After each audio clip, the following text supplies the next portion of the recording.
My girlfriend left when I got cancer. My male best friend has been here every single day for 2 years, and I think I'm in love with him. His name is James. I met him on a playground when I was 6 years old. I was sitting alone under a tree reading a book about space, and he walked up and asked me which planet I thought would be the coolest to visit. We talked for the rest of recess, and when the bell rang, he introduced me to his friends as his new friend. That was it. From that moment on, we were inseparable. Our families joked about us getting married before we even understood what that meant.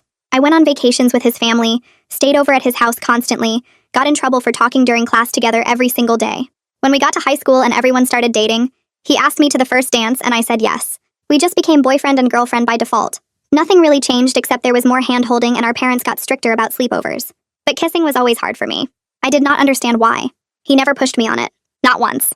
The 2 times we tried, he could tell immediately that I was uncomfortable and he would just mess up my hair and say enough of that. Let us watch a movie instead. I thought one day it would click. It did not. Around 15, I started to realize the problem. I was not attracted to men. This was terrifying because I grew up in a small conservative Christian town where this was not acceptable. I went to his house shaking. He had done what he always did, made my favorite snacks and set up my favorite video game. He opened the door and hugged me and we sat down. He looked at me for a second and put his hand on mine and asked what was wrong. I tried to tell him. I got halfway through the sentence, struggling to actually say the words, and he just interrupted me. You are gay. Yes, I know. Is there anything else? Then he gave me that goofy smile I have always loved. I asked if he was mad and he laughed and told me he loved me the way I was, and this was the way I was. I started crying and jumped into his arms. We stayed best friends. We never had a breakup talk, but we started seeing other people. We hung out almost every day until graduation when he left for a big college far away. The night before he left, he picked me up and we drove around town hitting all our favorite spots until 3 in the morning. I took his hand during the drive home and fell asleep on his shoulder. He promised to stay in touch. He did. He called me every week to check on me. During his junior year, my parents found out I was gay. They did not take it well and kicked me out to save me. I called James. He talked to me for an hour and then got his mom to drive up and bring me to stay in his old room. Then he flew home the next day just to cheer me up. We drove around in circles singing like idiots and went on junk food runs at 2 in the morning until I felt like myself again. I found out later that he had gone to confront my parents. He told them they should be ashamed of themselves, and if they were willing to lose their daughter over this, they were unfit parents. My parents worship him, so it worked. Years went by. He got married. I got a long-term girlfriend. We stayed close. We saw each other less, but it was still great every time and we talked constantly. Then his wife divorced him. I never liked her. I think she used him for a green card and he was too kind to notice. He moved back home and I saw him more again. He was crushed, but we got through it together. Then I got the diagnosis. Cancer at 27. Decent survival odds, but I had to start treatment immediately. At first, everyone showed up. Visitors every day. Friends, family, coworkers, everyone. But as weeks turned to months, it stopped.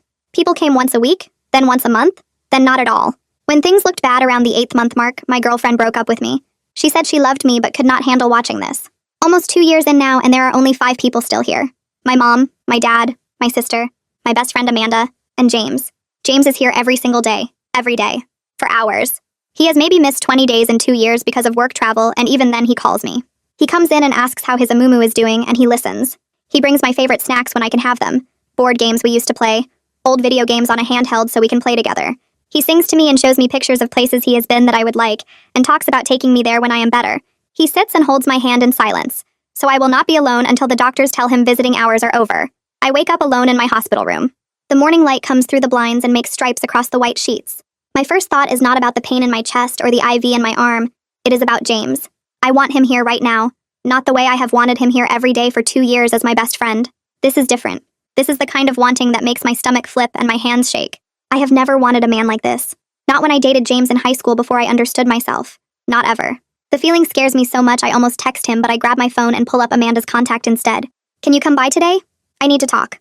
I hit send before I can second guess it. She responds in under a minute. Be there at lunch. You okay? I type back that I am fine and set my phone down and stare at the ceiling. The breakfast cart rattles by in the hallway. A nurse comes in to check my vitals and asks how I slept, and I lie and say great. She adjusts my IV and leaves. I count the tiles on the ceiling. 42. I have counted them 100 times. The morning drags. I try to read, but the words blur together. I try to watch something on my phone, but nothing holds my attention. All I can think about is how James held my hand last night until visiting hours ended. How his thumb rubbed small circles on my wrist. How he smiled at me when he said goodnight. How I wanted to pull him back when he walked out the door. Amanda shows up right when the lunch trays arrive. She pushes the tray table aside and sits on the edge of my bed and takes my hand. She does not ask what is wrong. She just waits. I open my mouth and nothing comes out at first. Then it all spills. I tell her I think I am in love with James. Not friend love, real love, romantic love, the kind that makes me want to kiss him and hold him and wake up next to him every morning. I tell her I do not understand how this happened because I am gay, and I have always been gay, and this does not make sense. My voice cracks halfway through, and Amanda squeezes my hand tighter. She lets me finish without interrupting. When I finally stop talking, she looks at me for a long moment. Her eyes are kind. She asks me one question. Do you think maybe you have always loved him, but the labels got in the way of seeing it clearly? The question hits me like cold water. I open my mouth to argue, but nothing comes out. She keeps going. She says she has watched us together since we were kids, and we have always loved each other in a way that went beyond friendship. She says maybe I needed the label of lesbian to understand myself, and that was real and important. But maybe James is something different, something that does not fit in the boxes. I start crying. Not sad crying, confused crying, overwhelmed crying. Amanda pulls me into a hug and lets me sob into her shoulder. That afternoon, I am still thinking about what Amanda said when someone knocks. I expect James, but it is Dr. or Childress. She has a tablet in her hands and a careful expression on her face. She sits in the chair by my bed and pulls up my latest scans. She starts talking about tumor markers and cell counts, and I try to follow, but my brain feels fuzzy. Then she says something that makes everything stop. The tumors are shrinking faster than expected. If this continues, I might be looking at remission within 2 to 3 months. She smiles. She says this is excellent news. The best news we could hope for. I should feel happy. I should feel relieved. I should feel like celebrating. Instead, I panic. Remission means leaving this room. It means going back to a real life with a job and an apartment and a future. It means James will not visit me every single day anymore because I will not need him to. It means I have to figure out what we are to each other outside of this space where everything is simple because we are just fighting to keep me alive. Doctor, Childress asks if I am okay. I nod and force a smile and tell her this is amazing. She pats my hand and says she will check on me tomorrow and leaves. I sit alone with the news. The good news that feels like the floor dropping out from under me. James shows up that evening with a canvas bag full of stuff. He pulls out my favorite snacks. The good chocolate that costs too much. Sour gummy worms. Those weird cheese crackers I like. Then he pulls out a new puzzle. 1,000 pieces. A photo of the Northern Lights. He says he thought we could work on it together over the next few visits. He sets everything up on the table by my bed with such care. He arranges the snacks in a little row. He opens the puzzle box and dumps the pieces out and starts sorting edges from middle pieces. I watch him and my chest physically aches. Not cancer pain. Something else. Something that feels like my heart is too big for my ribcage. He looks up and catches me staring. He asks if I am okay. Then his face gets serious. He asks if the doctor said something bad today. I should tell him the truth. I should tell him the tumors are shrinking, and I might be in remission soon. I should tell him I am terrified of what happens when I leave here. Instead, I lie. I tell him no, everything is fine. The doctor just did routine checks. He studies my face like he is trying to figure out if I am telling the truth. Then he nods and goes back to sorting puzzle pieces. We work in silence for a while. His shoulder brushes mine when he reaches for a piece. Every touch feels electric. I spend the next 3 days thinking. James visits every day like always, but I am somewhere else in my head. I think about every relationship I have had with women. My first girlfriend in college who taught me what it meant to be wanted. The woman I dated for 2 years who made me laugh until I cried. My ex who left when the cancer got bad. I loved them. All of them. Those feelings were real. I was not lying to myself. I was not faking it. I am attracted to women. But none of them ever made me feel like this. None of them made my heart race when they walked in a room. None of them made me want to memorize every detail of their face. None of them made me feel safe and terrified at the same time. I think about James. How he holds my hand. How he talks about taking me to see the Northern Lights when I get better. How he looks at me sometimes like I am the most important thing in the world. I think about what Amanda said. Maybe I have always loved him, but I needed to understand myself first. Maybe this is not about being gay or straight or anything else. Maybe this is just about James. 4 days after Dr. Childress gave me the good news, James shows up for his evening visit. We are working on the puzzle. He has been coming every day, and we are maybe a quarter done. He mentions casually that his coworker has been asking him to go out for drinks. He says it while he is fitting a corner piece into place. He does not look at me when he says it. My stomach drops. I realize immediately what he means. A date. His coworker wants to take him on a date. Jealousy hits me so hard I almost gasp. Sharp and hot and completely unexpected. I hear myself asking if he is interested before I can stop the words. My voice comes out weird. Too high. Too tight. James looks up from the puzzle. He studies my face. I can feel my cheeks burning. James looks at me for a long moment. His expression is hard to read. Finally, he says he does not know. He says honestly he has not thought about dating anyone in 2 years. All his energy has been focused on making sure I am okay. The way he says it makes something twist in my chest. There is something in his voice. Something that sounds like more than friendship. Something that sounds like maybe he is saying what I have been too scared to say. But I am too afraid to push. Too afraid to ask what he means. Too afraid of the answer. So I just nod and go back to the puzzle. We work in silence for another hour. When visiting hours end, he squeezes my hand before he leaves. I squeeze back. Neither of us says anything. My mom visits the next day. She brings homemade cookies and sits in the chair by my bed and asks how I am feeling. We talk about normal things for a while. The weather, my sister's new job, Dad's obsession with fixing the garage door. Then I hear myself asking how she knew she loved my dad, what it felt like when she was sure. Mom stops mid-sentence. She looks at me with this soft expression. She is quiet for a minute. Then she tells me love is not about checking boxes or fitting into categories. It is about finding someone who sees all of you and chooses to stay. She reaches over and squeezes my hand. Her eyes are knowing. Like she understands exactly why I am asking. Like she has been waiting for me to figure it out. She does not push. She just sits with me. When she leaves an hour later, she kisses my forehead and tells me to trust myself. That night, I lie awake. The hospital is quiet except for the machines beeping and footsteps in the hallway. I think about what my mom said. I think about James. How he has seen me at my absolute worst. Sick and throwing up and losing my hair and crying in the middle of the night. How he has never once looked at me like I am broken. How he shows up every single day without fail. How he holds my hand and makes me laugh and talks about our future like it is a certainty. Then I think about his coworker. I picture someone taking James out for drinks, making him laugh, touching his arm, kissing him goodnight. The thought makes me want to scream, makes me want to throw something. I have no right to feel this way. James is not mine. We are not together. He can date whoever he wants. But the jealousy is real and fierce and I cannot make it go away. I think about losing him to someone else. About him falling in love with someone who is not sick and broken and confused. The thought is unbearable. I stare at the ceiling until morning. The next afternoon, James shows up with coffee and pastries. He sets them on my table and settles into his chair. We work on the puzzle for a while without talking much. Then out of nowhere, he brings up high school. He laughs about how awkward we were trying to be a couple, how we held hands in the hallways and went to dances, but never really knew what we were doing. He says we were really just best friends playing pretend. I laugh too because it is true. But then he gets quiet. His smile fades. He stares at the puzzle pieces in his hands. He says sometimes he wonders what would have happened if I had not realized I was gay. If we would have figured out how to make it work. His voice is soft, vulnerable, like he is admitting something he has kept inside for years. My heart starts racing. I look at him and he looks back. The air between us feels charged. I take a breath. I say maybe we still could. The words hang there. James's eyes widen slightly. He opens his mouth like he is going to say something. Then someone knocks on the door and a nurse comes in to check my vitals and the moment breaks. But something has shifted. We both feel it. 2 days after our moment in the hospital room, I wake up in the middle of the night feeling like I am on fire. My body is shaking and I cannot stop sweating through my hospital gown. I reach for the call button, but my hand is trembling so hard I knock it off the bed.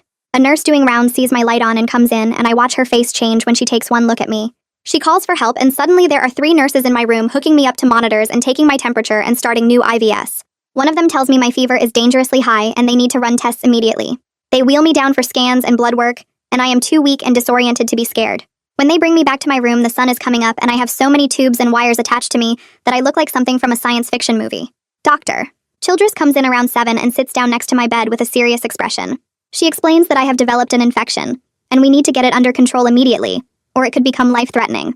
She tells me they are starting aggressive antibiotic treatment, and I need to rest and let my body fight this. I nod because I do not have the energy to do anything else. James shows up at his usual time carrying coffee and pastries, and he stops dead in the doorway when he sees me. All the color drains from his face. He sets everything down on the chair and comes to my bedside and takes my hand carefully, like he is afraid I might break. He asks what happened and his voice cracks on the last word. I try to explain about the fever and the infection, but I am so tired that the words come out wrong. A nurse comes in to check my vitals and tells James what is going on, and I watch him process the information. He looks terrified. He stays all day sitting in his chair holding my hand and watching the monitors like he can will them to show better numbers. When visiting hours end at 8, he does not move. A nurse comes in and tells him he needs to leave and he says no, just flat out refuses. She looks at him for a second and then at me, and then she says she will give him 15 more minutes. He stays for 4 hours. Around midnight, I am half asleep from the medication they keep pumping into me, but I can hear him crying. It is quiet crying like he is trying not to wake me, but I can hear it anyway. I force my eyes open and reach for his hand. He grabs it with both of his and holds on like I am the only thing keeping him from falling apart. He tells me through tears that he cannot lose me, that these 2 years have been the hardest of his life, but also the most important because he finally understands what matters. I squeeze his hand because I cannot talk, but I want him to know I hear him. I want him to know I feel the same way. The infection takes 5 days to clear. 5 days of aggressive antibiotics and constant monitoring and feeling like my body is trying to destroy itself from the inside. James is there every single day. Sometimes he holds my hand in silence. Sometimes he reads to me when I am too tired to talk. Sometimes he just sits and watches me sleep like he is afraid I will disappear if he looks away. Something has shifted between us and we both feel it. This new awareness that we are more than friends, but neither of us knows how to name it yet. On the 6th day, I wake up feeling almost human again. My fever is gone and the doctors say the infection is under control. I can sit up without feeling like I might pass out. James brings me real food from outside the hospital and we eat together, and it feels normal for the first time in days. Amanda comes to visit that afternoon. She walks in and takes one look at James and me sitting close together working on a puzzle, and she stops. She watches us for a minute, and then after James leaves to get coffee, she sits on my bed and tells me bluntly that I am being an idiot if I do not tell him how I feel. I try to play dumb, but she is not having it.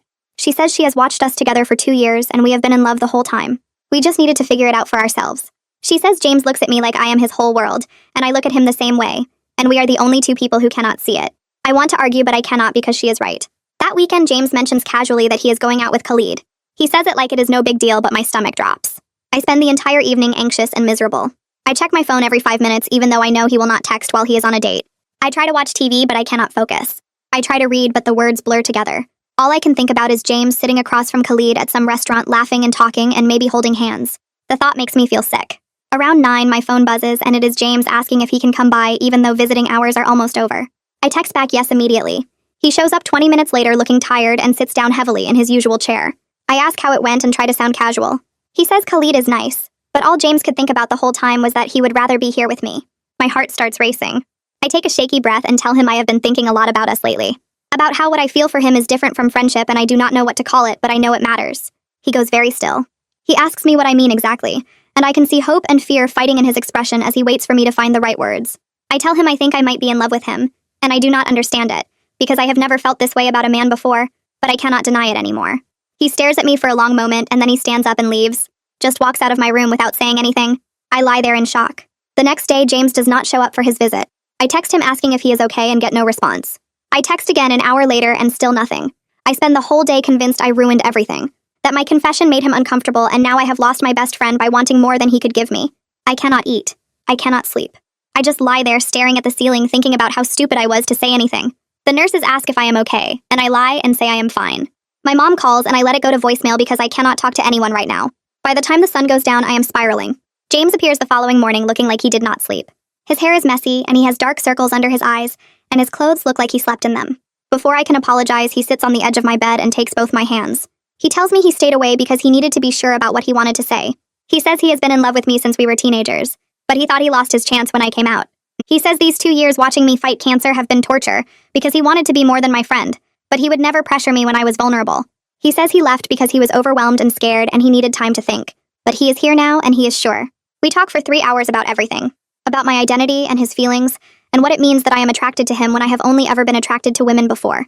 I tell him I do not have all the answers, but I know that what I feel for him is real and deep and romantic. He says labels matter less to him than the fact that we have loved each other our whole lives, and maybe we are finally ready to do something about it. He asks if I am sure this is what I want, and I say yes without hesitation.